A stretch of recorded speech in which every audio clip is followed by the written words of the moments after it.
The apartment is the location of the self in relation to the late capitalist world that Fight Club criticizes. It is also the necessary death of the aesthetic existence that the world of corporate slavery ensures. Man is now permanently alienated from his work. Jack buys shit from IKEA while taking a shit. Now it's all gone. It's very important that in the wreckage is a yin-yang sign. According to Carl Jung, the yin-yang symbol of the Tao eloquently summarizes the balance of life that is communicated across religious philosophies. The Tao and the middle way that Aristotle's Nicomachean Ethics recommends bear a huge similarity.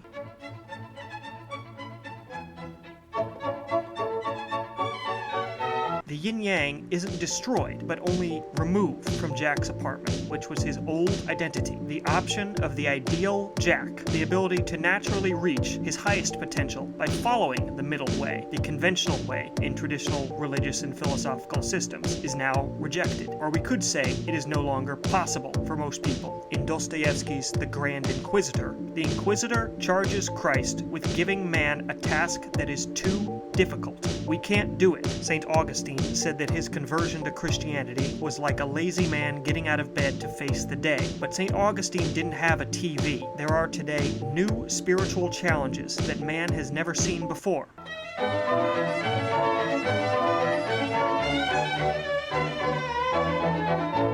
We know that Jack did this to himself, so it's as though the unconscious system has rebelled not only against the conscious ego, but also the spiritual dimension.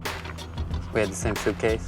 The suitcase is the latent unconscious material that Tyler is made out of. Jack, the true self, a restless insomniac with no belief and no ideal to pursue, must construct something to believe in, and that is a new self. Jack must be convincing himself to become himself. The Bhagavad Gita reads, "One should lift the self up through the self, and one should not make the self sink. Only the self is friend to the self, and only the self is enemy to the self." But Jack is doing what is essentially a heresy in Buddhism and Hinduism. He is I-making. He is creating a self. Jacques Lacan's psychoanalysis would agree. The self is essentially a construct.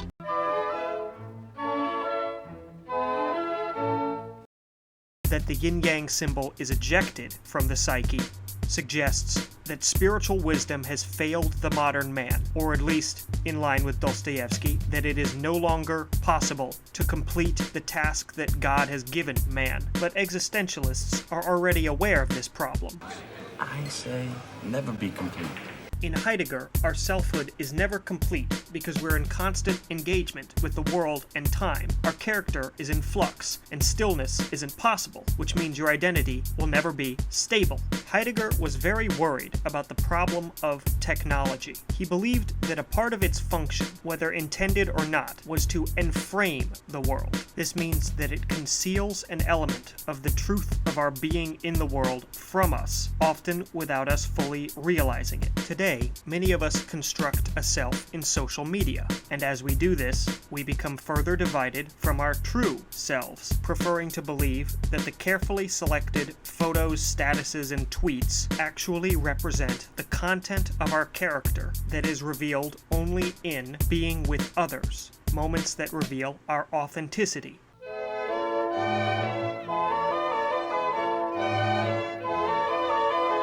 We have become encouraged to be enemies of our own selves, and our constructed selves inevitably turn against us, just like Tyler does. In Kierkegaard, the self is a relation of self to self, but this self is dependent in its relation on its relation to God. When we fall out of that relation, of necessity we fall into despair. Similarly, Jung describes the self as the mediator between a tension of opposites, and insists on the psyche's need for spiritual fulfillment, even if it rejects the entire concept. It doesn't really matter what you think you believe or don't believe.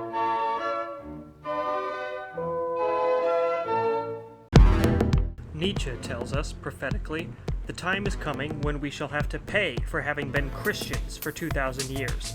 We have lost the essential thing on which our lives depend. For a long while we will not know what to do with ourselves. We are rushing headlong towards the opposite values with the same amount of energy with which we have been Christians. Later on in The Will to Power, he writes, "The denaturalization of values. Values become detached from their natural purposes and become mere ideals, which instead of governing and guiding conduct, turn against it and condemn it. Diametrical opposites are introduced in lieu of natural ranks and degrees out of hatred of that hierarchy. Opposites are better suited to a plebeian age. The plebs find them easier to comprehend. The world is then rejected in favor of an artificially constructed, true and valuable one."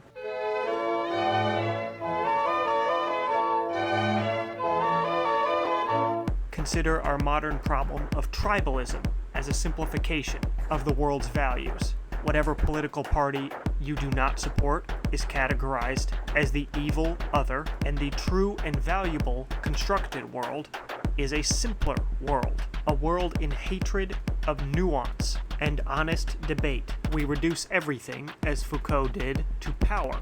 It's as though Nietzsche knew that his own philosophy would be misinterpreted. What's disturbing about Fight Club's implications for our modern psychological well-being is that the enemies Tyler Durden chooses are very real and very rational, and certainly are enemies. If we, the people, really examined the events of history, both recent and distant, and we weren't so properly distracted and lazy, we would probably be doing Tyler stuff to politicians and bankers, but instead we rage at our neighbors for having a Biden sign or a Trump sign. I know these sorts of Bill Hicks observations are quite obvious, but that's why they bear repeating. In our inverted world, the obvious has become the most obscure.